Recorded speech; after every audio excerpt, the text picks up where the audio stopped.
15 minute की मेहनत के बाद अब हम तैयार हैं। देखिए ये रहा हमारा सेटअप, एकदम नीट एंड क्लीन लग रहा है। और ये है हमारा आज का शेड्यूल, स्पेक्ट्रम हिस्ट्री। वैसे तो हम इसको 2-3 बार ख़त्म कर चुके हैं, पर अभी इसका रिवीजन चल रहा है क्योंकि यूपीएससी और पीसीएस दोनों के एग्ज़ाम आने वाले हैं और अभी 100 दिन के आसपास का वक्त बचा हुआ है, तो अभी बस हमारा रिवीजन चल रहा है। कुछ पॉइंट जो हमने पहले से हाईलाइट कर रखे हैं उनको बस हमें रिवाइज करना होता है, सारी चीज़ों को नहीं। इस चैप्टर में हम देखते हैं कि किस तरह से जो ब्रिटिश कंपनी, यूरोपियन कंपनी है हमारे भारत में आई थी, किस तरह से वो कम्पनी के रूप में आई थी और उन्होंने यहाँ पे आके अपने आप को एक सैनिक के रूप में स्थापित कर लिया। और बंगाल, अवध, इन सब के जो शासक थे उन लोगों को हटा के अपने आप को स्थापित किया था।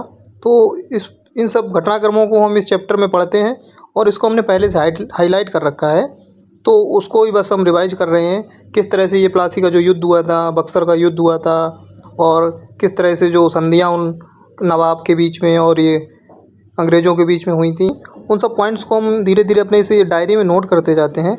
आप लोग भी इन सब चीज़ों को अगर डायरी में नोट कर लेंगे तो जो एग्ज़ाम से पहले रिवीजन में बहुत हेल्पफुल होते हैं, क्योंकि इतनी बड़ी किताब होती है और हम इसको 1 या 2 दिन में रिवाइज नहीं कर सकते हैं। तो जो हम लोगों ने नोट बना रखे होते हैं, बस उसको रिवाइज करने से उस पूरे चैप्टर की जो भी डिटेल्स होती हैं वो मेरे सामने आ जाती हैं। तो यही सब काम आप लोग भी करते रहिए, शायद आपको भी हेल्पफुल होंगी ये सब चीज़ें। और अभी हम इसको नोट करते हैं और आपको 1 घंटे बाद मिलते हैं और उसके बाद हम आपको दिखाते हैं कि किस तरह से हमने नोट बनाए हैं। और फाइनली 1 घंटे के बाद हमने ये अपने नोट्स बनाए हैं, आप लोगों को दिखाते हैं कि इस चैप्टर में जो भी इम्पोर्टेंट संधियाँ हुई थी, जैसे प्लासी के युद्ध के बाद या बक्सर के युद्ध के बाद इलाहाबाद की संधि हुई थी, तो किस किस के बीच में हुई थी वो हमने इस पे पॉइंट कर रखा है कि जैसे नवाब शुजा-उद-दौला और क्लाइव के बीच में बनारस की संधि हुई थी, श्रीरंगपट्टनम की जो संधि हुई थी, और उसी के आसपास जो कुछ और संधियाँ हुई थी उनको भी हमने हाईलाइट कर रखा है तुरंत। 1 घंटा हो गया है, अब थोड़ा सा ब्रेक ले लेते हैं, क्योंकि मैं एक साथ 1 घंटे से ज़्यादा नहीं पढ़ता हूँ। देखते हैं बाहर क्या हो रहा है। ये मेरे रूम से इस तरह से नीचे रोड का व्यू आता है।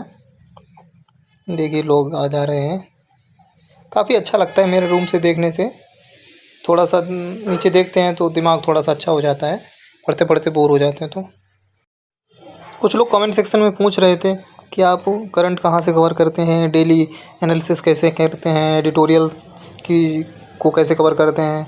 तो मैं आप लोगों को बता देता हूँ कि मैं खाली टाइम में जब भी बैठता हूँ तो अपने मोबाइल में कुछ इम्पोर्टेंट साइट्स को देखता रहता हूँ। चलिए मैं आपको बताता हूँ। जैसे मैं गूगल पे जाता हूँ तो दृष्टि की जो मेन साइट है ना, उस पे चला जाता हूँ। उसमें तो उसको जब ओपन करते हैं तो उसमें बहुत सारी चीज़ें निकल के आते हैं। तो इसमें ये एक नीचे दिखा होता है करंट अफेयर्स और एडिटोरियल के बारे में, ये डेली अपडेट करते रहते हैं। तो मैं यहाँ से चला जाता हूँ करंट के जो सेक्शन होता है उसमें, और उसमें से जाके डेली न्यूज़ और एडिटोरियल का जो सेक्शन होता है उससे मैं अपनी ये करंट को कवर करता रहता हूँ। ये लोग डेली के जो एडिटोरियल्स होते हैं उसको बना के डालते हैं, तो ये काफ़ी हेल्पफुल भी होता है और बहुत अच्छे से डिज़ाइन किया हुआ होता है। प्रीलिम्स के हिसाब से, मेंस के हिसाब से इसमें क्वेश्चन दे देते हैं, तो मैं उसको देखता रहता हूँ। जैसे अभी हाल ही में एक वो घटना है वो जो चल रहा है जोशीमठ के बारे में, उसको देखिए कितने पॉइंट वाइज उन लोगों ने दिखा रखा है, एक एक पॉइंट को अच्छे से समझाया हुआ है। तो मैं इसको ही देखता रहता हूँ। तो आप लोग भी इसको